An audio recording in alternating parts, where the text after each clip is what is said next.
The camera of memory lingers on him. Robert Redford, bathed in the kind of golden light that seemed to follow him everywhere in the 1970s. He was the poster boy of rugged charm, the man whose mere presence could sell tickets in cities he'd never set foot in. Yet behind that sun-warmed smile was a quiet fury. It wasn't aimed at critics, or box office numbers, or even the gossip that swirled like cigarette smoke in the back rooms of Hollywood's most exclusive clubs. No.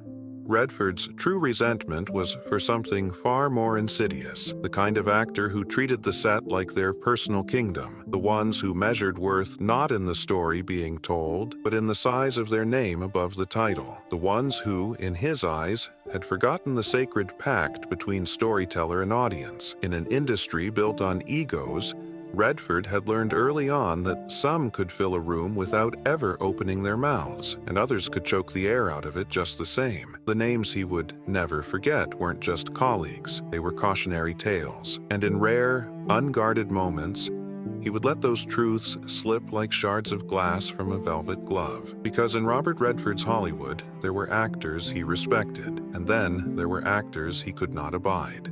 Early career and values. Long before Robert Redford could afford to be choosy, before the magazines called him America's Golden Boy, he was just a restless young man from Santa Monica with a sketch pad under his arm and no plan beyond escaping the walls he felt closing in around him. Acting wasn't his first dream. It wasn't even his second. He had flirted with the idea of becoming an artist, sketching faces and landscapes with the kind of patience that only someone hungry for detail could muster. But life, in its roundabout way, pushed him toward the stage and then toward the camera. When he finally arrived in New York in the late 1950s, it wasn't the bright lights of Broadway or the thrill of the crowd that hooked him. It was the craft itself. Acting classes at the American Academy of Dramatic Arts taught him something that would cling to him for decades. Storytelling was a team sport. You relied on your castmates the way mountaineers relied on the rope between them. If one slipped, everyone felt it. The young Redford understood instinctively that movies were not vehicles for personal glory. They were delicate ecosystems. Directors, writers,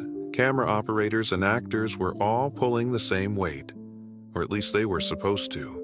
That belief became the bedrock of his career. Protect the story at all costs, even if it meant turning down roles that could make you a household name. This is why, when the offers started coming, roles in The Graduate, Who's Afraid of Virginia Woolf, and other potential landmarks, he wasn't afraid to say no. The fit had to be right. The characters had to be honest, and the project couldn't be hijacked by ego. He'd seen too many scripts die in the hands of actors who treated the plot like an accessory to their own image. By the time Butch Cassidy and the Sundance Kid hit theaters in 1969, Redford wasn't just a rising star, he was an actor with a quiet code. And those who worked closely with him learned very quickly, if you came onto set looking to polish your name rather than the story, you might find yourself on the wrong side of his patience. It was during these formative years that the seeds of his later disdain began to grow. Seeds watered by encounters with actors whose sense of self-importance could crush the spirit of a film before the cameras even rolled. The philosophy of collaboration versus ego. In the long arc of Robert Redford's career, there is one word that, if uttered in his presence under the wrong circumstances, could sour his mood instantly: billing. To most outsiders, the order of names on a movie poster might seem like harmless marketing. To Redford, it was the opening act of a toxic play in which the story was reduced to a backdrop for one actor's vanity. He said it bluntly in later interviews, stripping away any pretense.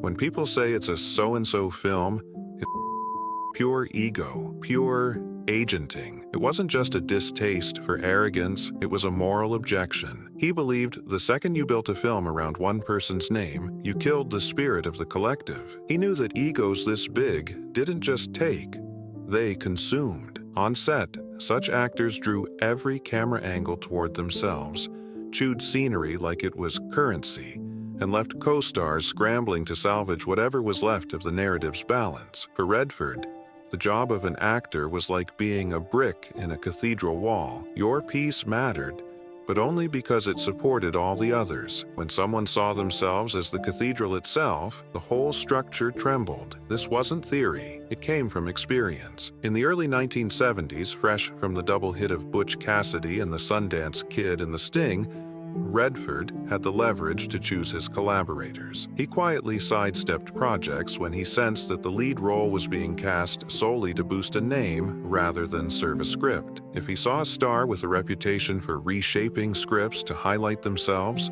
slashing other characters' lines, pushing for close-ups that broke the visual rhythm, he simply walked away. He wouldn't always name names, but those who paid attention could trace his avoidance. A few offers evaporated mysteriously, some with marquee names attached that would have guaranteed press coverage. Redford never chased the press, he chased the work, and those who chased only the press, he filed them under a private category that might as well have been labeled actors I'll never stand in front of a camera with again. Character arc and flashback examples. It is one thing to speak in principles, and another to live by them, especially in Hollywood, where principles are often the first thing traded for a seat at the table. Robert Redford's refusal to bend to ego wasn't born of stubbornness alone. It was tempered by a string of encounters that would harden his resolve. Flashback.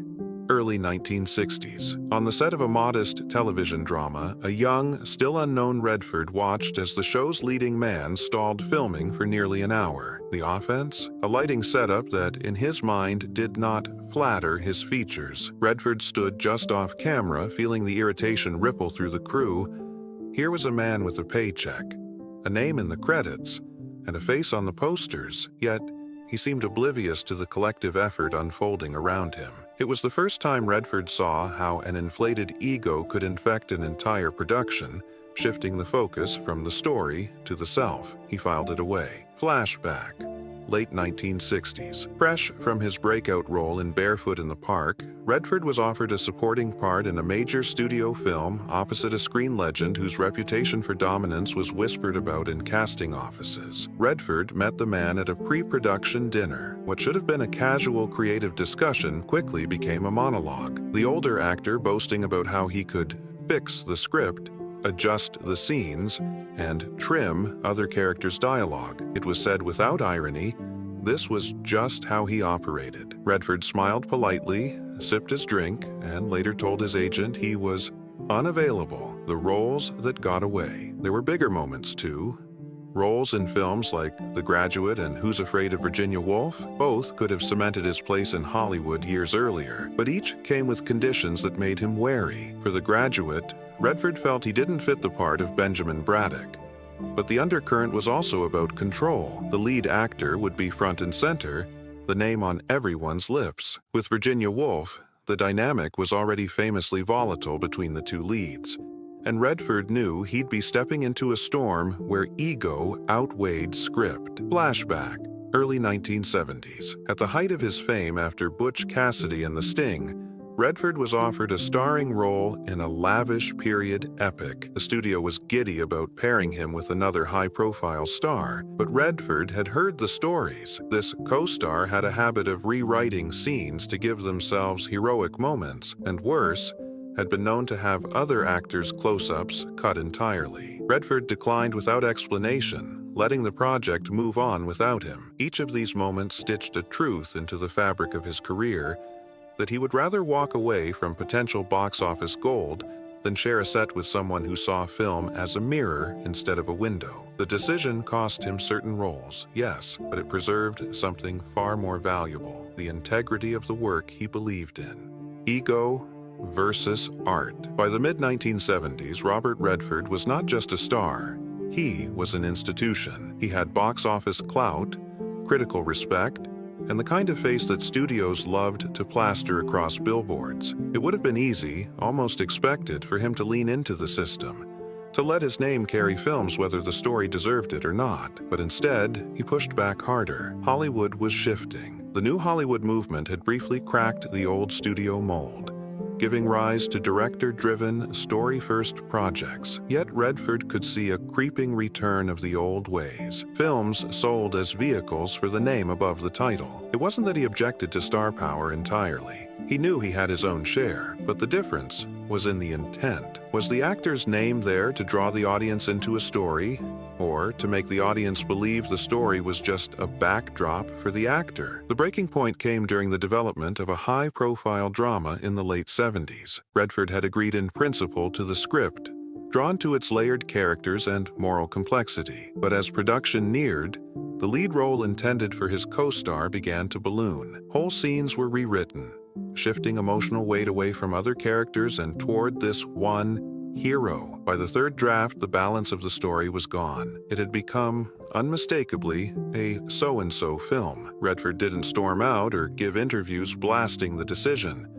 That wasn't his way. He simply walked away. His quiet exit sent ripples through the industry. Not because he'd left, but because everyone understood why. He would not be a supporting player in a monument to ego. This was also the period when his public comments sharpened. In interviews, he dismissed the idea of actor as brand, calling it and agenting. Those who had worked with him knew these words weren't abstract. They came from real, lived frustration with people he had once tried to collaborate with. If Redford had a blacklist, it wasn't on paper. It was written in the choices he made, in the projects he passed on, in the calls he never returned. To him, ego was the great contaminant. It distorted art, corrupted collaboration, and ultimately left films hollow. And perhaps the bitterest irony of all was that the public rarely saw the damage. Audiences would watch the final product, never knowing the compromises and casualties hidden beneath the glamour. For Redford, that was the great tragedy of Hollywood. The audience saw the illusion, but he saw the cost. Unravel and reflection. By the time the 1980s rolled in, Robert Redford had long since proven himself as a leading man. But something in him was shifting. The battles with ego-driven actors had left their mark, not in bitterness, but in a kind of creative fatigue. He was tired of guarding stories from the gravity wells of celebrity narcissism. He was tired of watching good scripts bent, warped, or hollowed out to accommodate one person's vanity. So he began to build his escape. Directing offered him sanctuary. Behind the camera, he could control the tone of a production, choose collaborators who understood that art was collective, and protect the narrative from the predators of ego. His 1980 directorial debut, Ordinary People, swept the Oscars, not because it was flashy, but because it was human. It was the kind of work he believed in, the kind of work he feared Hollywood was losing. In interviews during these years, Redford became more reflective. He spoke about how the culture of Hollywood rewarded the wrong instincts, how agents pushed actors to think of themselves as brands rather than storytellers. He never printed a list of names,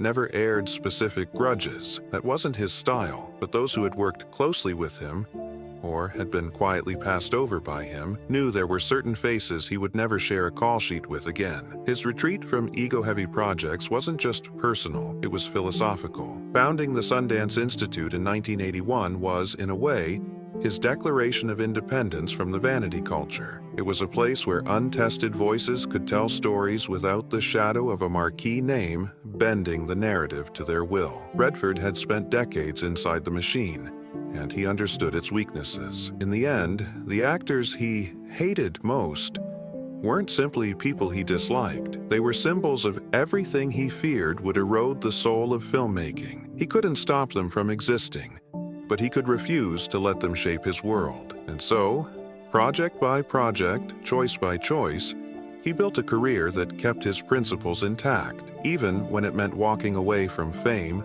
fortune, and the glittering false promises of Hollywood's ego games. The last word. In the grand reel of Hollywood history, Robert Redford's story will always glow in warm tones. Sunlit horseback rides, sly grins across poker tables, the boyish outlaw galloping into legend. But just beyond the frame, there was a quieter truth. A man who carried an invisible compass, always pointing away from the magnetic pull of ego. He never needed to shout the names of the actors he couldn't stand. The silence of his absence from their projects said enough. They became phantoms in his career. Roles he declined, dinners he skipped, sets he never stepped onto, and in their place, he built a body of work defined not by vanity, but by the stubborn belief that a film's heart beats strongest when no one is trying to own it. Redford understood that Hollywood was a hall of mirrors, each pane reflecting back a prettier version of the truth. But he also knew that mirrors can crack, and when they do, the sharpest shards belong to the ones who mistake their reflection for the whole picture. So he walked his own road, sometimes uphill, often alone, towards stories that served something greater than any one person's name. Not because it was easy, but because in a town where so many were willing to trade their integrity for applause, he knew the applause would fade. The story, if told right, would not. In the end, the actors Robert Redford hated most were not just colleagues. They were reminders. And perhaps the reason he could never stomach them was because he loved the craft too much to watch it be swallowed whole. If you enjoyed this video, please leave a like and comment down below as it helps support this channel. Also, consider subscribing and hitting the notification bell to get notified of our newest videos. Thanks for watching.